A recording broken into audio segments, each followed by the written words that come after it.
এখন আমরা স্কেল কমান্ডের কাজ শিখব। স্কেল কমান্ড ব্যবহার করে কোনো অবজেক্টকে ছোট থেকে বড় বা বড় থেকে ছোট করা যায়। স্ক্রিনে দেখতে পাচ্ছেন একটি দরজা রয়েছে 3 ফিট 6 ইঞ্চি। আমরা এখন এটিকে বড় করে 4 ফিট করব। প্রথমে আগে আমরা একটা 4 ফিট লাইন অঙ্কন করে নেব। এল, এন্টার, স্ক্রিনে ক্লিক,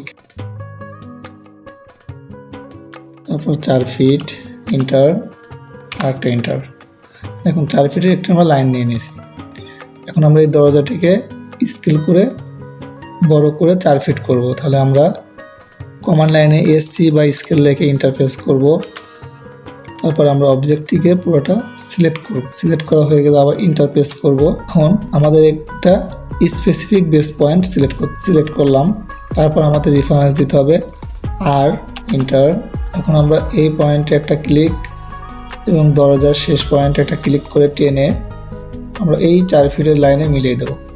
দেখুন আমাদের দরজাটি 4 ফিট হয়ে গেছে।